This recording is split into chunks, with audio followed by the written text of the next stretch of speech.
नमस्कार दोस्तों, पीसीएस गुरुजी में आपका स्वागत है। दोस्तों, एक बहुत बड़ी अपडेट आई है इजराइल ईरान युद्ध के ऊपर। अभी मैं कल एक वीडियो बनाया था, इसमें मैंने कहा था कि किस तरह से इजराइल ने ईरान के ऊपर एयर स्ट्राइक की है, यानी कि हवाई जहाज 150 से ज्यादा हवाई जहाज, इसमें इजराइल के लगभग सभी लड़ाकू जहाज थे, F-35 से लेकर अलग अलग जहाज थे, वो सब जाते हैं सऊदी अरब के माध्यम से भी, लेबनान के माध्यम से भी, और ईरान पर कुछ चुनिंदा जगह पर अटैक करते हैं जिसमें मिलिट्री बेस हैं, जहां पर कुछ पे ड्रोन बनाने की फैक्ट्रीज हैं और काफी अच्छा खासा नुकसान कर देते हैं। कहने को तो ये बहुत ही प्रिसाइज अटैक था, बट सुनने में आ रहा है कि इस अटैक के दौरान या इस अटैक के अंदर जो सुप्रीम लीडर हैं ईरान के, वो एक्सपायर हो गए, वो मतलब उनको मार दिया गया है। अब ये खबर देखिए, जनसत्ता कवर कर रहा है कि इसमें गंभीर रूप से बीमार चल रहे हैं, क्योंकि खबर आ रही थी कि बीमार चल रहे हैं। वैसे ऑलरेडी उम्र भी काफी ज्यादा ही है, कुछ पुख्ता खबर नहीं आ पा रही है। कुछ कह रहे हैं बीमार है, कुछ कहते हैं कि मर गए, कुछ कहते हैं कि हार्ट फेलियर हो गया है, और कुछ कह रहे हैं कि अभी अभी हैं लेकिन बीमार हैं। तो अभी जो भी डेवलपमेंट होगा पता लगेगा इसके ऊपर। लेकिन ये कुछ भी कह लीजिए, अभी वो पब्लिक डोमेन में दिखाई नहीं दिए हैं। कल भी मैंने कहा था कि कुछ इसी तरह का नसरुल्लाह के बारे में भी ये था कि जब नसरुल्लाह मारा गया था तो ईरान ने बात को बहुत छुपाया था और बहुत दिनों बाद डिस्क्लोज किया था। तो हो सकता है खमैनी के केस में भी यही बात रहे। खैर, लेकिन इस बीच में जो ये अटैक हुआ है, ईरान पे अटैक हुआ इसराइल ने किया, इसका बदला भी ईरान ने सो कॉल्ड ले ही लिया है। और ये बदला अभी तो बहुत छोटा है, बट अगर ये एक्सक्लेट करता है और ईरान इस चीज को बढ़ा ले जाता है तो इसराइल के लिए ये चीज को हैंडल करना बहुत मुश्किल हो जाएगा। तो इस वीडियो को पूरा देखिएगा, पूरी बात बताई जाएगी कि क्या ऐसी चीज ईरान के पास है जिसको इसराइल भी ठीक से हैंडल नहीं कर सकता, बहुत मुश्किल आएगी। पहले देखते हैं टेल अवीव का मैप देख लेते हैं, जिससे समझ में आएगी। टेल अवीव का मैप है, यह इसराइल का मैप है, जिसमें टेल अवीव जो है वो राजधानी है, ये गाजा स्ट्रिप है, ये वेस्ट बैंक है, ये लेबनान है, ठीक है। और जो जहाज उड़े थे वो यहां से जहाज उड़े थे, जॉर्डन का इलाका कवर करते हुए और इधर सीरिया से होते हुए चले गए थे, ठीक है।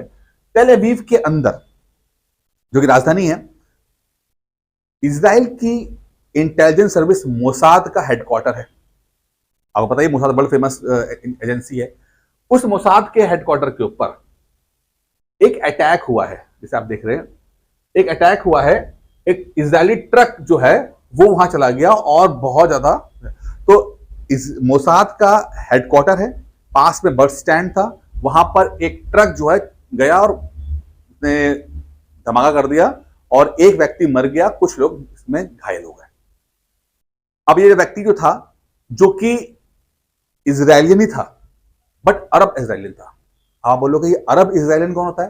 देखिए, जैसे हिंदुस्तान के अंदर सब सिर्फ हिंदू नहीं रहते हैं, यहां पर 80% हिंदू रहते हैं और बाकी 20% माइनॉरिटीज रहती हैं। इसी तरह से इसराइल के अंदर भी सब यहूदी नहीं रहते, 80% जो है यहूदी हैं और 20% अरब मुसलमान है उसके अंदर, ठीक है। अब ये सब बिल्कुल वैसे ही रहता है जैसे इंडिया में सब रहते हैं, कि बिल्कुल सारे राइट्स हैं, कॉन्स्टिट्यूशनल राइट्स हैं, सब कुछ राइट्स है, ठीक है। छोटे मोटे जो चीजें होती हैं वो होती हैं, लेकिन जो संविधान के रूप पे, कानून के पैरामीटर पे सब बराबर हैं। आप वहां पर एमपी बन सकते हो, पार्लियामेंट में जा सकते हो, वहां पर आप आर्मी में जा सकते हो, बिजनेस कर सकते हो, सब कुछ कर सकते हो। जैसे हिंदुस्तान के अंदर माइनॉरिटीज कुछ भी कर सकता है, वैसे वहां पर भी कुछ ऐसा ही है, ठीक है। अब जो एक ट्रक चला रहा था वो था एक अरब इसराइल का बंदा, जो कि अरबियन मूल का था। उसने जाके ये घटना कर दी। जब भागने लगा तो वहां पर एक यहूदी इसराइली जो था वो भी था, क्योंकि यहूदियों को बचपन से ही सिखाया जाता है, ट्रेन, मतलब उनको कंपलसरी मिलिट्री ट्रेनिंग है वहां पर, और हथियार उनके पास रहते ही। उसने निकाली बंदूक और ठक से गोली मारी और सीधे वो चला मर गया, ठीक है। मतलब पुलिस के आने से पहले ही केस खत्म कर दिया। अब यहां पर समझते एक बात को कि ये घटना क्यों मैं इतना बड़ा चला के बोल रहा हूं, इसको समझते हैं बात को कि इजराइल बाहर के दुश्मन से तो डर सकता है, लेकिन क्या हो जब अपने ही अंदर दुश्मन हो जाएं, उसे कैसे कंट्रोल करेगा। ईरान चाहता है कि जो ये 20% अरब इजराइलियन हैं उनको भड़काकर यहूदियों के खिलाफ लड़ाया जाए। भाई, हम टेक्नोलॉजी में तुमसे नहीं लड़ सकते, हम एयर कैपेबिलिटी में तुमसे नहीं लड़ सकते, मिसाइल टेक्नोलॉजी में नहीं लड़ सकते, लेकिन क्या करोगे जब अंदर से ही चीजें डिस्टर्ब हो जाएंगी, तब तुम क्या करोगे। और उसका ये एक एग्जाम्पल आप देखने को मिल रहा है।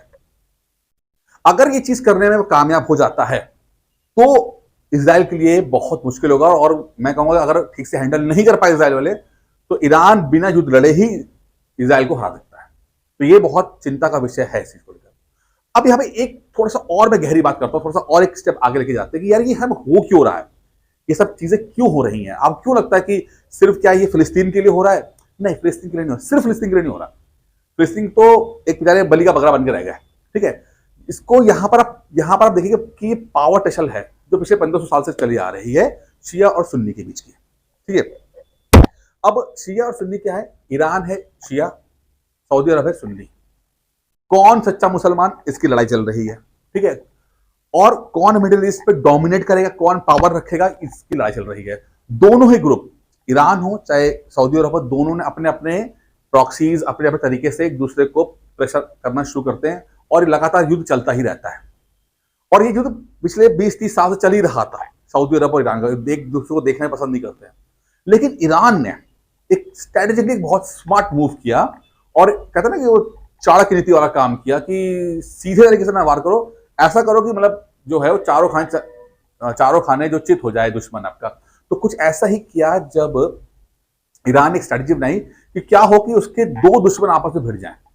अब दो दुश्मन कौन है? एक है इजराइल जो सबका कॉमन दुश्मन है, और एक है सऊदी अरब या सुन्नी जो कंट्रीज है वो, ठीक है।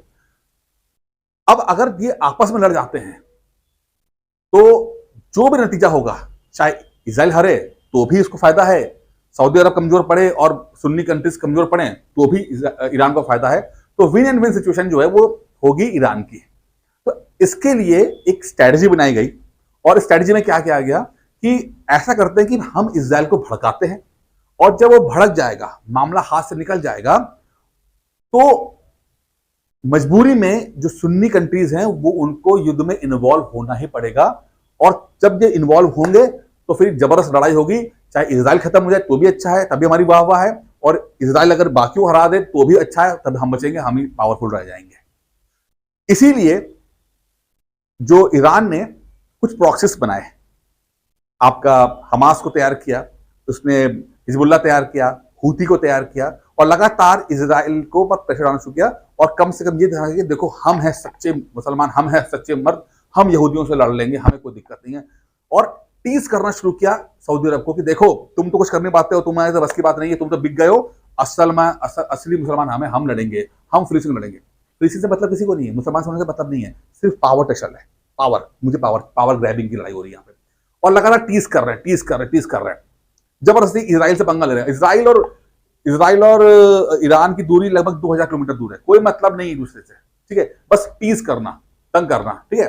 और तंग करते पिछला साल आ जाता है, 1 अक्टूबर आ जाता है, वहां पर वो हमास जो है वो ब्लंडर कर देता है, जहां पर 1200 इजरायलियों को मार देता है अटैक करके। बेचारे वो अपना त्यौहार मना रहे थे, लड़ाई भी का समय भी नहीं था। और जो लोग बहुत ज्यादा इस बात को लेकर होते हैं कि मैं इस तरह का वीडियो क्यों बनाता हूँ जिसमें कि मैं हमास को बहुत जज करता हूं, तो भैया पंगे उन्होंने लिए, अब वो जूते खा रहे हैं तो बहुत सही खा रहे हैं वो लोग, ठीक है। जब शांति था, सब कुछ चल रहा था, तुमने क्यों जाके 1200 लोगों को मार दिया, तुमने आके क्यों उनकी औरतों के साथ तुमने रेप किया, ठीक है। उसका पहले हिसाब दो, उसके बाद फिर तुम मुझसे बात करना कि मैं क्यों, मेरी सिंपैथी हमास के प्रति नहीं है, ठीक है।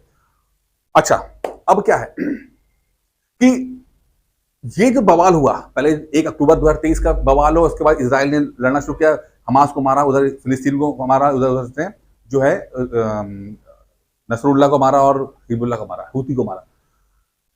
ईरान वेट कर रहा था कि जब ये बवाल हो जाएगा तो क्या होगा कि मजबूरी में आके सऊदी अरब वगैरह को इन्वॉल्व होना पड़ेगा। सऊदी अरब आया ही नहीं, ना कोई सुन्नी कंट्री इस बार में इन्वॉल्व नहीं हुआ। थोड़ा सा उन्होंने स्मार्टली गेम खेल गए, शायद समझ गए थे कि ईरान चाहता क्या है। ईरान चाहता कि तो पंगे ले लो।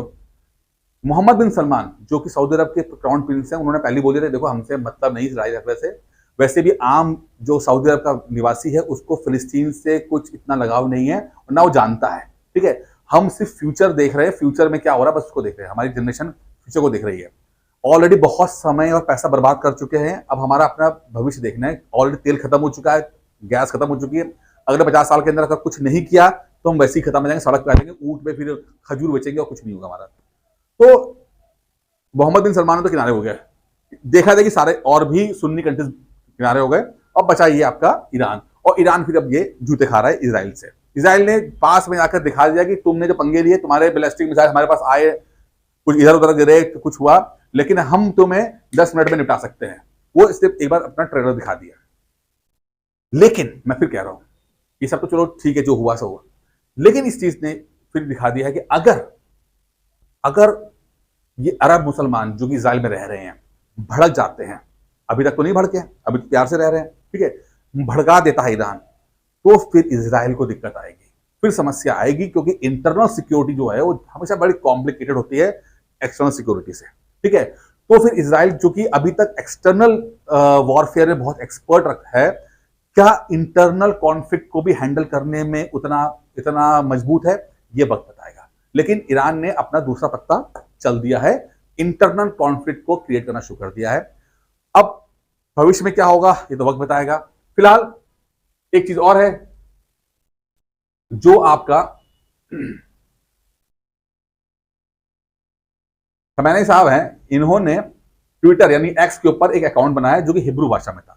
ठीक है, मतलब था कि मैं ना सीधे यहूदियों को उन्हीं की भाषा में डराऊंगा, जिससे कि दिल पे लगे सीधे। तो इन्होंने ट्विटर पे एक हिब्रू भाषा में अकाउंट बनाया और बोला कि ये ज़ियोनिस्ट रिगीम मेड अ मिस्टेक, यानी कि इजराइलियों ने बहुत पंगे ले लिए, गलत किया, भुगतना पड़ेगा।